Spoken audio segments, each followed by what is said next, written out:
আপনাদের যাদের জন্ম 1 জানুয়ারি 2008 অথবা এর পূর্বে অথবা 1 জানুয়ারি 2008-এর মধ্যে, তাদের জন্য নতুন ভোটার তালিকায় ভোটার হালনাগাদ কার্যক্রম শুরু হয়েছে নির্বাচন কমিশনের উদ্যোগে।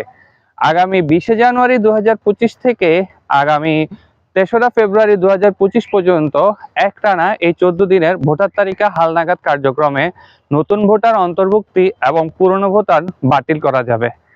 যারা এখনো ভোটার হননি তারা সবাই আপনি আপনার নিজের একটি অনলাইন জন্ম নিবন্ধন ফর্ম, কিউআর কোড যুক্ত একটি জন্ম নিবন্ধন ফর্ম সাথে রাখবেন এবং তার সাথে সাথে আপনি আপনার বাবা এবং আপনি আমার মায়ের জন্ম নিবন্ধন জাতীয় পরিচয়পত্রের ফটোকপি রাখবেন এবং আপনার যদি শিক্ষাগত যোগ্যতা থাকে তাহলে আপনি আপনার এসএসসি পাশের একটা সনদের ফটোকপি অবশ্যই সংরক্ষণ রাখবেন। তথ্য সংগ্রহকারীগণ আপনার বাড়ি বাড়ি গিয়ে আপনার থেকে এই তথ্যগুলো সংগ্রহ করবে। এর মাধ্যমে আপনি খুব সহজে ভোটার তালিকা অন্তর্ভুক্ত হতে পারবেন এবং ভবিষ্যতে আপনার নাগরিক অধিকার প্রয়োগ করতে পারবেন এবং জাতীয় পরিচয়পত্রটা আপনি খুব সহজে পাবেন।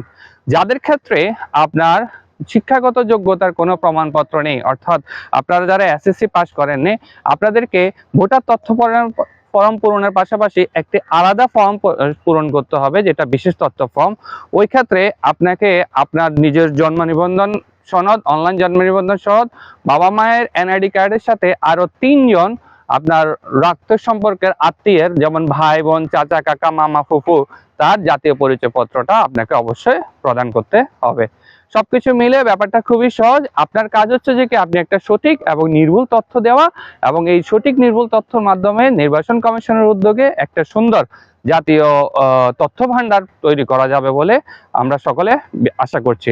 যদি এই নির্ধারিত সময়ের মধ্যে যদি দেখেন যে কি তথ্য সংগ্রহকারীগণ আপনার বাড়ি গিয়ে যায়নি, আপনার বাড়ি বাড়ি যাবে, কোনো কারণে যদি সেটা মিস হয়ে থাকে, তাহলে আপনি নির্ধারিত সময়ের মধ্যে আপনার নিকটস্থ সরকারি প্রাথমিক বিদ্যালয় অথবা নিকটস্থ নির্বাচন কমিশনের অফিসে গিয়ে যোগাযোগ করবেন যে তথ্য করে সংগ্রহকারী কারা আপনার এলাকার জন্য মনোনীত রয়েছে। ঠিক আছে, সুপারভাইজার অথবা তথ্য সংগ্রহ ফিল্ড যারা কাজ করবে তারা।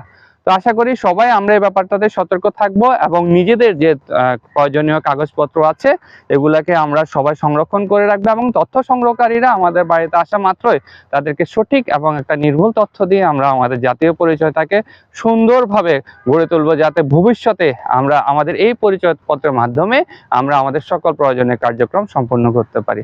সকলকে ধন্যবাদ জানাচ্ছি।